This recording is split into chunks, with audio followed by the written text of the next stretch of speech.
Greetings, YouTube. Today, we're looking at Thinking Fast and Slow by Daniel Kahneman, winner of the Nobel Prize in Economics.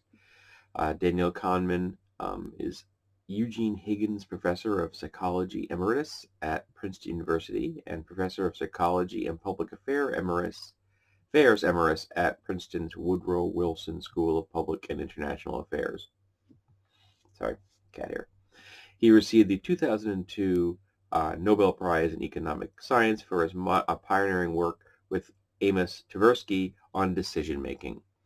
And I think it's completely appropriate that he has attended the two academic declarations in this little passage are from Princeton, a highly elite place populated by mostly white dudes, and that he would publicly admit that he went to a school named after one of America's most virulent, outspoken, vile racists that we have ever had for a president.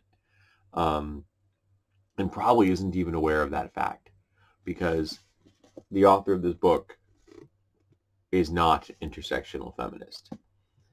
He seems to be completely unaware of how race and gender and class and ableism and or sexual orientation and gender identity affect people's lives and their decision making, and the statistics that these guys used for their research and his economic prize for an organization that doesn't actually have anything to do with the Nobel Prize system. As I've said in the past, there is no economic Nobel Prize. There is a prize given out by a bank that is in honor of Alfred Nobel, hence the name, the Nobel Prize in economics. But in the 21st century, well, actually up until the 21st century, at least to this point, economists are not much more than shamans. It is not science. And claiming that you have done great research in science in a field that isn't science is a little ironic, I guess is the proper word.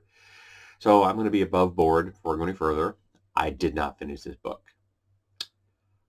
I got to about halfway done, and which is pretty far into a book. It's a 400-page book. I got about halfway done with it when I got to the chapter on economics itself. And I knew that was going to be a rough one because, again, economists view the world in a very unrealistic manner. There's a whole lot of spherical cows in economics. I'll get to that in a minute. And the passage that chapter opens with talks about the fact that optimism is a genetic trait, that people are just born optimistic. And that set off every bullshit detector I've got. And I'm like, nope. And I just noped out of there. Now, I mentioned spherical cows. Now, why do I mention spherical cows? Spherical cows is kind of a humorous phrase that comes out of physics. You see, a cow is not a particularly simple object to calculate mathematically. They aren't. They are not a good shape for math, for calculations of aerodynamics and load and what have you. They're large, they're oddly shaped. They come in many different sizes. So if you're going to do calculations and you want to do them quickly and efficiently, it is much easier to have an average. So you come up with an average. So you have the average cow, and that makes your calculations easier. And it's a theoretical average cow. It's like saying that a size medium in clothing, it fits the theoretical average human medium. There are very few people in the world that are actually average theoretical mediums. I used to know a guy, his name's Tom, that at one time was a perfect medium. It was kind of interesting. Everything off the rack fit him perfectly. But even if you have an average cow, it's still a mathematically complex object. So when you're doing things, it's much easier to just average out the cow. And if you average out the cow enough, you end up with a sphere, an object that has no relationship in any way, shape, or form to an actual cow, but has made your mathematical calculations so much easier. And that's why I made the comparison to this book. The author, in my opinion, was trying to make the point that life is a bell curve. To my mind, that is the thrust of this. Now, the book is not without merit up to the point I read. Again, I did not finish it. Because he did introduce me to the concepts of the phrasing of System 1 and System 2 for also, I guess some people refer to them as Type 1 and Type 2 cognitive processes. And Type 1 or System 1 and Type 2 or System 2 refer to the intuitive, that would be System 1, and the executive cognitive processes. So intuitive is exactly what it sounds like. That's the day-to-day tasks that your brain does without you having to really think about them at all. It just happens. And then, of course, all the rest are the ones you have to crunch. An example of this would be if I were to drop 4 objects on the table, you could tell me there were 4 objects without having to count them. Whereas if I said, what's 17 times 23, you're going to have to crunch that math. They're the two different systems. Most people can just glance at a certain number of objects and tell you how many there are. I can do 5. Beyond 5, I can't do. But under 5, I can just glance at a group and say that's 5 pieces or 4 pieces or 3 pieces without ever having to engage my executive or system 2 cognitive processes. So looking at the world through that particular lens, I have found very handy because unfortunately, when you suffer from depression, that suppresses your intuitive thinking. When you're sad, anyone who's sad will have that effect. Depression is just much worse. So which means when I am stuck in depression, and at the moment I have to pretty much process everything through my brain crunching part, um, through my executive functions, which makes life much more difficult and much slower because it literally means I have to stop and calculate every bloody decision because my automatic system just isn't offline. Also, I discovered, thanks to this book, that my anxiety uh, has helped me make me immune to a lot of the cognitive faults that this researcher has described. Why? Because my anxiety hijacked my intuitive operating system as a kid. And as I became an adult and became better at not being lost to anxiety, I came to trust my intuitive system less and less. So I tend to question everything. So if someone makes a statement in front of me or shows me a piece of information, my brain automatically starts filtering it for bullshit. The book was also helped show me that I don't look at the world the way a lot of people look at the world. It's not a proud thing because he was showing me little cognitive puzzles that like your average person figured out, in X amount of time or something like that. And I just did not get them. My brain just did not respond the way that the average person does. Um, and that was kind of disconcerting to realize that I'm not as neurotypical, apparently, that I thought I was. It was a little surreal. And it also showed me that I have a very eclectic reading history, including a book on statistics, probability, and psychology. What this book actually is.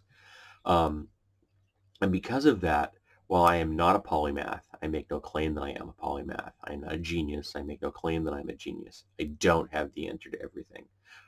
But I've dipped my toes in enough pools and puddles to get to the point where I'm really good at detecting bullshit.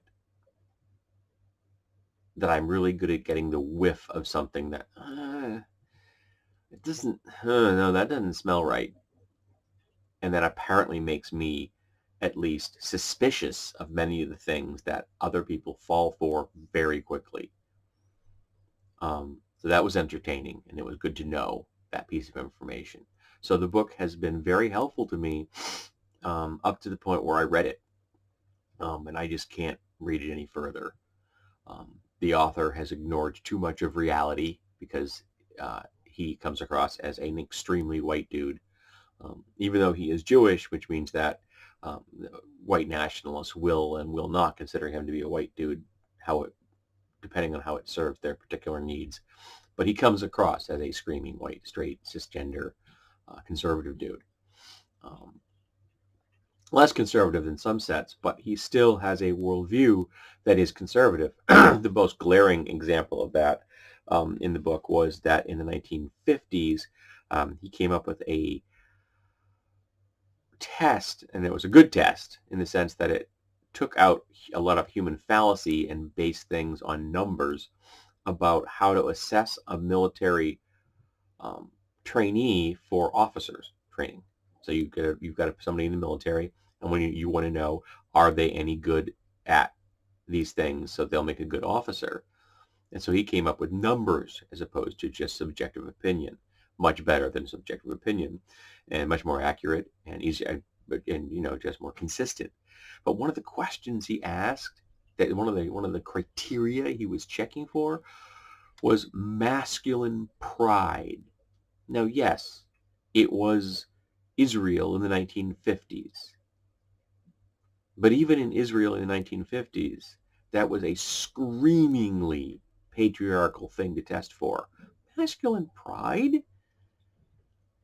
I want that to not exist in an officer, because someone who has lots of masculine pride probably has a worldview which is not going to be conducive to a healthy country, because that's all part of the whole patriarchal bullshit. And the fact that he didn't catch that in the 50s, I can let slide because the era he was in, and he was young. I think he said he was like 22 or 23. He was young, just out of college, essentially. But again, the Israeli military was very young at that point. But he wrote this in the 21st century, and he didn't seem to catch the fact that what he had done in the 50s was horrible, was part and parcel of the patriarchy. And the fact that he didn't catch it, along with everything else he didn't catch in this book, because he is a straight, cis, white college graduate with a doctorate from a school named after a screaming racist, he just didn't see so many things. Now, one of my subscribers, I apologize, I can't remember the person's full name. I think the word quote is in there, and left me some notes on a video I had done about bias. So I look at the word bias on my channel, and there was some links in there concerning this book because people called him on it, on his bullshit, and apparently he finally said, yeah, you're right, some of this is bullshit. So that was good. Um, I also feel a certain level of guilt because this is a gift from my friend Jan, and this book was very important to him, and it doesn't matter whether I like the book or not. If Jan got something out of it, then Jan got something out of it. Um, Anybody can get wisdom out of anything if it resonates with them. You can get wisdom from a fortune cookie if it hits the certain note that you need to hear at that moment in your life. So I can't recommend Thinking Fast and Slow unless you want to have a salt lick size lump uh, of uh, of doubt, along the way. If that's true, if you can enter this book with the knowledge that I've given you, maybe you can glean something useful from it, because I did. I now have a better and more accurate framework for understanding my own thinking and having the ability to discuss that thinking with my therapist. Awesome. So thank you, Daniel Kahneman. The rest of it I thought was BS. And I am not going to finish this. Sorry, Jan. I apologize. So that's Thinking Fast and Slow. If anyone else has read it or has any experience with this kind of framework for understanding the way people think, I'd love to hear from you. But yeah, it was the parts I read and the parts I could filter out were interesting. There was just too much to filter out.